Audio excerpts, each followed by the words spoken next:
Hello guys, इस video में हम बेसल गैंग्लिया के बारे में देखेंगे। इस वीडियो में एक्चुअली मैं बेसल गैंग्लिया के फिजियोलॉजिकल एनाटॉमी के बारे में डिस्कस कर रहा हूँ।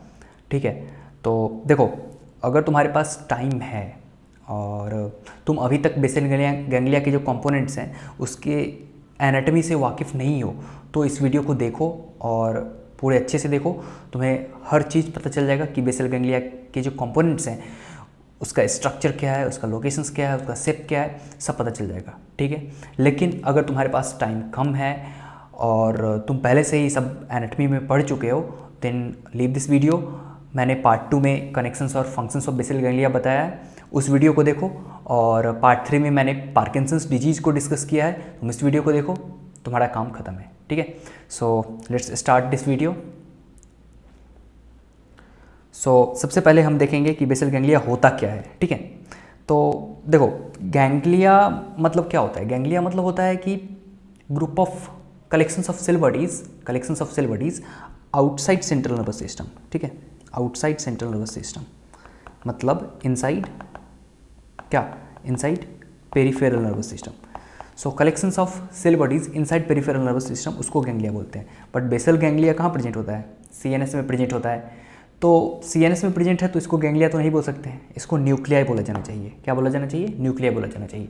बट ठीक है, मिसनोमर है, इसी नाम से सब जानते हैं, हम भी जानते हैं। ठीक है, तो चलो आगे बढ़ते हैं। कहीं कहीं तुमको बेसल न्यूक्लियाई देखने को मिल जाएगा, तो ऐसा कुछ नहीं है। तो बेसल गैंग्लिया होता क्या है? देखो, basal ganglia group of nuclei हैं। ठीक है, ग्रुप ऑफ न्यूक्लियस हैं जो कि कहाँ प्रेजेंट होते हैं? फोर ब्रेन और जो ब्रेन स्टेम है उसके अपर पार्ट में प्रेजेंट होते हैं। ब्रेन स्टेम के अपर पार्ट में और फोर ब्रेन में प्रेजेंट होता है। तो बेसल गैंग्लिया क्या है? ग्रुप ऑफ न्यूक्लियाई है जो कि फोर ब्रेन और ब्रेन स्टेम के अपर पार्ट में प्रेजेंट होता है। ठीक है, चलो अब बेसल गैंग्लिया के कुछ कंपोनेंट्स हैं। ठीक है, तो बेसल गैंग्लिया में क्या क्या स्ट्रक्चर्स आते हैं उसको देख लेते हैं। बेसल गैंग्लिया में जो स्ट्रक्चर्स आते हैं उनका नाम है, पहला है कॉर्डेट न्यूक्लियस। ठीक है, पहला है कॉर्डेट न्यूक्लियस, दूसरा है प्यूटामेन, तीसरा ग्लोबस पैलिडस, चौथा सबथैल्मिक न्यूक्लियस, पांचवा सब्सटेंशिया नाइग्रा। ठीक, देखो ये 5 कंपोनेंट हैं बेसल गैंग्लिया के। नाम तुम्हें इस वीडियो के अंत तक ऑब्वियसली याद हो जाएगा। अभी बस एक बार मैं पढ़ दिया हूँ ताकि तुम्हारे दिमाग में रहे। आगे मैं बताऊँगा इसका स्ट्रक्चर क्या है, इसका लोकेशन क्या है, इसका शेप क्या है, तो तुम्हारे दिमाग में रहेगा कि अच्छा ये तो बेसल गैंग्लिया का कंपोनेंट है जो कि अभी बता रहे हैं ये। ठीक है, तो ये सब जान लो कि कौन कौन से कंपोनेंट्स है। पहला कॉर्डेट न्यूक्लियस, दूसरा प्यूटामेन, तीसरा ग्लोबस पैलिडस, चौथा सबथैल्मिक न्यूक्लियस और पांचवा सब्सटेंशिया नाइग्रा। ठीक है, इसके बारे में अच्छे से अभी देखेंगे। चलो शुरू करते हैं देखना कि कौन सा कहाँ होता है। चलो देखो,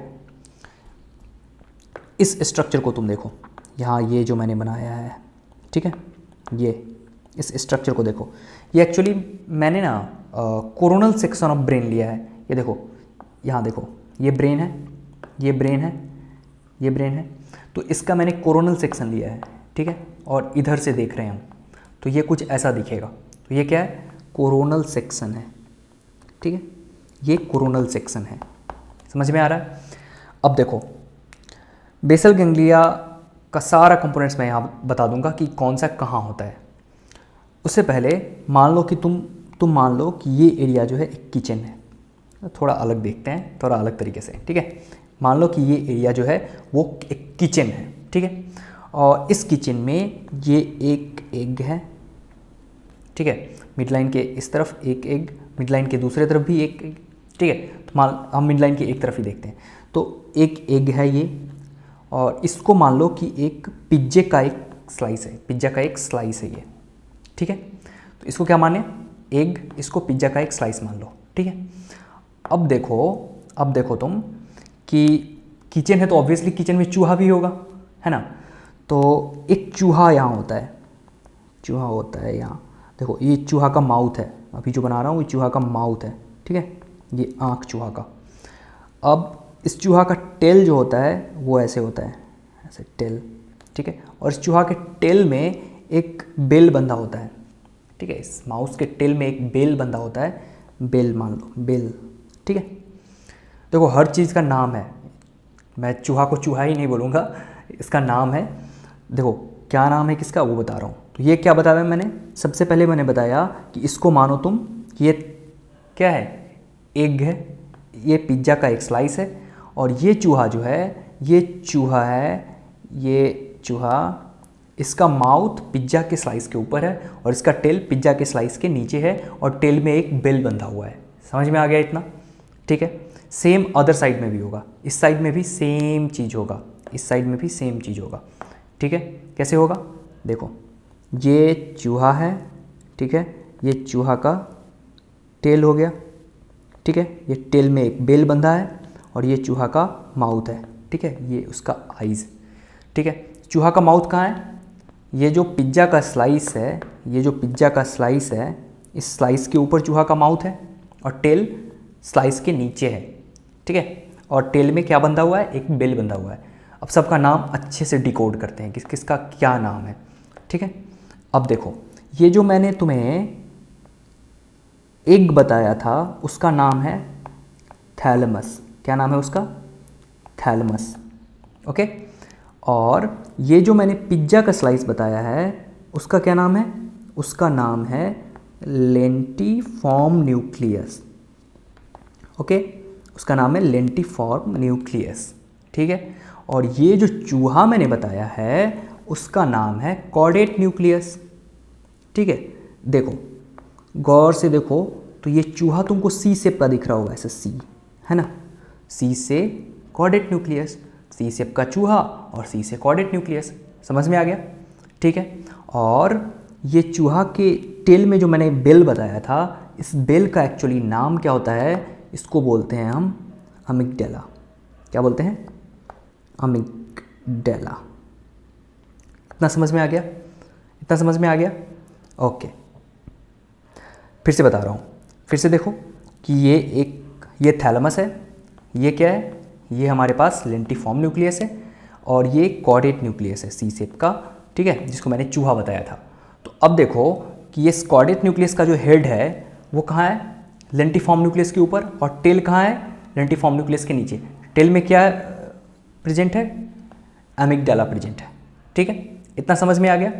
ओके, अब देखो, इतना समझ में आ गया ना? ठीक है। अब देखो, इसके अलावा कुछ और भी स्ट्रक्चर्स हैं यहाँ पे। यहाँ देखो, ये जो थैलेमस है और ये जो लेंटिफॉर्म न्यूक्लियस है, उन दोनों के बीच में जो ये वाइट वाइट प्रेजेंट तुम्हें दिख रहा है, यहाँ जो तुम्हें दिख रहा है ये गैप, ठीक है, तो यहाँ वाइट मैटर प्रेजेंट होते हैं, ठीक है। थैलेमस क्या है? Mass of grey matter, lentiform nucleus mass of grey matter, और इन दोनों मास ऑफ ग्रे मैटर के बीच में ये यहाँ पर वाइट मैटर प्रेजेंट होता है, ठीक है। और उस वाइट मैटर को हम क्या बोलते हैं? उस वाइट मैटर को हम क्या बोलते हैं? इंटरनल कैप्सूल्स बोलते हैं, ठीक है। उस वाइट मैटर को हम क्या बोलते हैं? उस वाइट मैटर को हम इंटरनल कैप्सूल्स बोलते हैं, ठीक है, ठीक है। तो क्या बोलेंगे? इंटरनल कैप्सूल्स बोलेंगे, ठीक है। एक मिनट, इस वाइट मैटर को हम इंटरनल कैप्सूल बोलेंगे, ठीक है, इंटरनल कैप्सूल बोलते हैं। अब देखो, सबसे पहले मास ऑफ ग्रे मैटर था, यानी कि थैलेमस, उसके बाद वाइट मैटर, फिर ग्रे मैटर, अब फिर वाइट मैटर आता है, ठीक है। और उस वाइट मैटर के बाद फिर यहाँ पर एक वाइट मैटर होगा और उस वाइट मैटर के बाद फिर एक ग्रे मैटर आता है। तो इस ग्रे मैटर यानी कि इस लेंटिफॉर्म न्यूक्लियस के बाद जो ग्रे मैटर आता है, उस ग्रे मैटर का नाम होता है क्या? उसका नाम होता है क्लोस्ट्रम। उसका क्या नाम होता है? क्लोस्ट्रम। इसका नाम क्या हो जाएगा? क्लोस्ट्रम, ठीक है, ठीक है। अब देखो, लेंटिफॉर्म न्यूक्लियस के अंदर जो वाइट मैटर था, ये हमारा क्या है? ये लेंटिफॉर्म न्यूक्लियस है ना, ठीक है, ये हमारा लेंटिफॉर्म न्यूक्लियस है। इस लेंटिफॉर्म न्यूक्लियस के अंदर जो वाइट मैटर था, ठीक है, ये जो वाइट मैटर था लेंटिफॉर्म न्यूक्लियस के अंदर, उसको हम क्या बोले थे? इंटरनल कैप्सूल बोले थे, ठीक है। अब लेंटिफॉर्म न्यूक्लियस के बाहर, ये लेंटिफॉर्म न्यूक्लियस के बाहर जो वाइट मैटर होगा यहाँ पे, उसको क्या बोलेंगे? उसको हम बोलेंगे एक्सटर्नल कैप्सूल। उसको क्या बोलेंगे? एक्सटर्नल कैप्सूल बोलेंगे, ठीक है। इतना समझ में आ गया कि लेंटिफॉर्म न्यूक्लियस के बाहर जो वाइट मैटर होगा, यानी कि क्लोस्ट्रम के अंदर वो वाइट मैटर होगा, ठीक है। तो उसको हम क्या बोलेंगे? उसको क्या बोलेंगे? उसको देखो, यहाँ कचवच हो गया है, तो मैं इसको यहाँ पर बता देता हूँ। ये क्लोस्ट्रम, ठीक है, और यहाँ जो वाइट मैटर होगा उसको हम क्या बोलेंगे, ये लेंटिफॉर्म न्यूक्लियस के बाहर है और क्लोस्ट्रम के अंदर, उसको बोलेंगे एक्सटर्नल कैप्सूल। ठीक है। अब देखो जो लेंटिफॉर्म न्यूक्लियस है उसके बाहर एक्सटर्नल कैप्सूल हो गया, एक्सटर्नल कैप्सूल के बाहर मास ऑफ ग्रे मैटर, उसको क्या बोलेंगे, क्लोस्ट्रम। क्लोस्ट्रम और क्लोस्ट्रम के बाहर फिर वाइट मैटर, यहाँ फिर वाइट मैटर। ठीक है, तो यहाँ फिर वाइट मैटर होता है, उसको क्या बोलते हैं हम, उसको बोलते हैं एक्सट्रीम कैप्सूल। क्या बोलते हैं, एक्सट्रीम कैप्सूल। और वाइट मैटर के बाद फिर ग्रे मैटर, फिर ग्रे मैटर आता है। ठीक है, तो इस ग्रे मैटर को क्या बोलते हैं, ये ग्रे मैटर जो है उसको बोलते हैं हम इंस्यूला। ठीक है। अब देखो एक बार फिर से मैं रिवाइज करा देता हूँ। सबसे मीडियल थैलमस, थैलमस के literal internal capsule, internal capsule के literal lentiform nucleus, lentiform nucleus के literal external capsule, external capsule के लिटरल क्लोस्ट्रम, क्लोस्ट्रम के literal extreme capsule, extreme capsule के लिटरल ये इंस्यूला। समझ में आ गया। देखो इसको ऐसे भी देखो, मास of grey matter white matter, grey matter white matter, white matter क्या था यहाँ वाइट मैटर क्या था, एक्सटर्नल कैप्सूल, फिर वाइट मैटर के बाद फिर ग्रे मैटर, कौन सा ग्रे मैटर, क्लोस्ट्रम, कौन सा ग्रे मैटर, क्लोस्ट्रम, ये क्लोस्ट्रम, फिर ग्रे मैटर के बाद वाइट मैटर, इस वाइट मैटर का नाम एक्सट्रीम कैप्सूल, फिर वाइट मैटर के बाद ग्रे मैटर, इस ग्रे मैटर का नाम इंस्यूला। समझ में आ गया, एकदम क्लियर हो जाना चाहिए। ठीक है। अब देखो यहाँ जो मैंने सब कुछ बताया है, ठीक है, इसको यहाँ से कोरिलेट करो। देखो मीडियल में ये थैलमस है, इस पिक्चर में मीडियल में, इस पिक्चर में देखो मीडियल में ये थैलमस है। ठीक है, थैलमस के लेटरल क्या तुमको दिख रहा है, ये जो है उसको हम क्या बोलते हैं, उसको हम बोलते हैं लेंटिफॉर्म न्यूक्लियस। ठीक है, इस लेंटिफॉर्म न्यूक्लियस के ऊपर किसका हेड है, कॉर्डेट न्यूक्लियस है, ये सी शेप का कॉर्डेट न्यूक्लियस, कॉर्डेट न्यूक्लियस का हेड लेंटिफॉर्म न्यूक्लियस के ऊपर और इसका टेल लेंटिफॉर्म न्यूक्लियस के नीचे। टेल में ये बेल बंधा हुआ है, उसको क्या बोलते हैं, एमिगडाला, अभी बताए हैं यहाँ पे। ठीक है, ये एमिगडाला, ये चूहा का टेल जो बताए थे हम। ठीक है, ये चूहा है ना, ये चूहा, चूहा का बॉडी किस पे लाई करता है, चूहा का बॉडी लाई कर रहा है थैलमस पे, माउथ कहाँ है, लेंटिफॉर्म न्यूक्लियस पे, टेल लेंटिफॉर्म न्यूक्लियस के अंदर। ठीक है, और टेल में क्या है, अमिगडाला प्रेजेंट है। ये चूहा एक्चुअली कॉर्डेट न्यूक्लियस है। ठीक है, तो इसको यहाँ पर तुम देख सकते हो, ये थैलमस, लेंटिफॉर्म न्यूक्लियस और उसके ऊपर ये कॉर्डेट न्यूक्लियस। समझ में आ गया। अब देखो इसी को जब हम कैसे कोरोनली काटते हैं, कोरोनल सेक्शन लेते हैं, तो हमको कैसे दिखेगा, हमको कुछ ऐसा दिखेगा, ऐसा। ठीक है, ऐसा दिखेगा। अब देखो कोरोनल सेक्शन में हम जब देखते हैं तो ये क्या है, ये जो स्ट्रक्चर है इसको हम क्या बोलते हैं, इसको हम बोलते हैं थैलमस। ठीक है, मैंने यहाँ बताया था ना, इसमें ये थैलमस सबसे मीडियल। थैलमस के बाहर ये जो तुमको दिख रहा है, ये वाइट, ये वाइट दिखा, इसको क्या बोलते हैं, इंटरनल कैप्सूल। ठीक है, इसको क्या बोलते हैं, ये जो मैं अभी दिखा रहा हूँ इसको क्या बोलते हैं, इंटरनल कैप्सूल। थैलमस के बाहर क्या बताया था यहाँ भी, इंटरनल कैप्सूल। ठीक है, इंटरनल कैप्सूल के बाहर ये देखो, जैसा मैंने यहाँ बताया है ना, ये देखो, तो ये क्या है, ये है लेंटिफॉर्म न्यूक्लियस। क्या है, लेंटिफॉर्म न्यूक्लियस। यहाँ भी देखो ये दोनों लेंटिफॉर्म न्यूक्लियस है। ठीक है, अब देखो मैंने क्या बताया था, ये चूहा ऐसे जाता है। ठीक है, और टेल लेंटिफॉर्म न्यूक्लियस के नीचे। तो एक्चुअली जब कोरोनल सेक्शन लिया गया तो ये बॉडी जो है, body of caudate nucleus cut के हट गया। ठीक है, तो ये सिर्फ हेड ऑफ कॉर्डेट न्यूक्लियस बचता है। तो ये क्या है, हेड ऑफ कॉर्डेट न्यूक्लियस, यहाँ भी हेड ऑफ कॉर्डेट न्यूक्लियस। ठीक है, समझ में आ गया। देखो ये हेड ऑफ कॉर्डेट न्यूक्लियस है। ठीक है, हेड ऑफ कॉर्डेट न्यूक्लियस। ठीक है, हेड ऑफ कॉर्डेट न्यूक्लियस, ये lentiform nucleus, lentiform nucleus. Okay, no problem, आगे बढ़ते हैं। अब देखो जो मैंने लेंटिफॉर्म न्यूक्लियस बताया था, उस लेंटिफॉर्म न्यूक्लियस में अलग अलग पार्ट होते हैं। ठीक है, देखो लेंटिफॉर्म न्यूक्लियस में एक स्ट्रक्चर होता है लेटरल मेडुलरी लैमिना। इसको क्या बोलते हैं, लेटरल मेड्यूलरी लैमिना, और उसके अंदर एक स्ट्रक्चर होता है मीडियल मेडुलरी लैमिना, ठीक है, मीडियल मेडुलरी, ठीक है, लैमिना।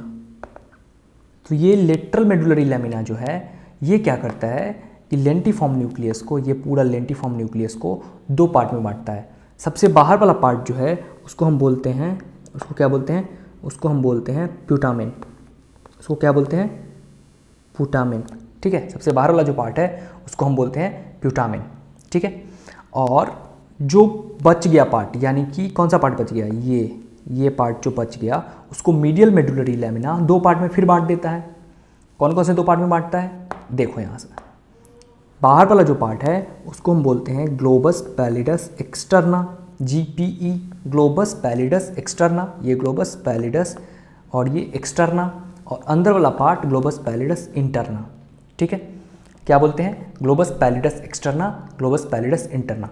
देखो लेटरल मेडुलरी लैमिना क्या किया, लेंटिफॉर्म न्यूक्लियस को प्यूटामेन और ग्लोबस पैलिडस में बांट दिया। मीडियल मेडुलरी लैमिना क्या किया, ग्लोबस पैलिडस को दो पार्ट में, ग्लोबस पैलिडस एक्सटर्ना और ग्लोबस पैलिडस इंटरना में बांट दिया, ठीक है। अब देखो जो कॉर्डेट न्यूक्लियस होता है, इसके अलावा एक और इन्फॉर्मेशन है बताना कि कॉर्डेट न्यूक्लियस जो होता है, कॉर्डेट न्यूक्लियस कौन सा न्यूक्लियस था, जो जिसको मैंने माउस बताया था कि ये चूहा है, ठीक है, सी शेप का न्यूक्लियस, कॉर्डेट न्यूक्लियस और प्यूटामेन, ठीक है, ये प्यूटामेन, कॉर्डेट न्यूक्लियस और प्यूटामेन दोनों को मिलाकर के हम साथ में नियोस्ट्राइटम या फिर स्ट्राइटम बोलते हैं, ठीक है। कॉर्डेट न्यूक्लियस और प्यूटामेन दोनों को मिलाकर के हम नियोस्ट्राइटम या फिर स्ट्राइटम बोलते हैं, ठीक है। इसके अलावा जो ग्लोबस पैलिडस वाला पार्ट है, एक्सटर्ना और एक्सटर्ना इंटरना दोनों को मिला करके ग्लोबस पैलिडस को हम पेलियोस्ट्राइटम बोलते हैं। गौर से देखो यहाँ, स्ट्राइटम अगर हम जब भी बोलें तो क्या इसका मतलब होगा, नियोस्ट्राइटम, नियोस्ट्राइटम मतलब कॉर्डेट न्यूक्लियस और प्यूटामेन। तो स्ट्राइटम जब भी बोलेंगे अगली बार से, ठीक है, तो इसका मतलब क्या होगा, कॉर्डेट न्यूक्लियस प्लस प्यूटामेन। ये बस एक नोमेनक्लेचर याद रख लो बस, क्योंकि अगले वीडियो में बहुत ज़्यादा हम स्ट्राइटम यूज़ करेंगे, उसके लिए याद रख लो, ठीक है। So thank you for watching this video.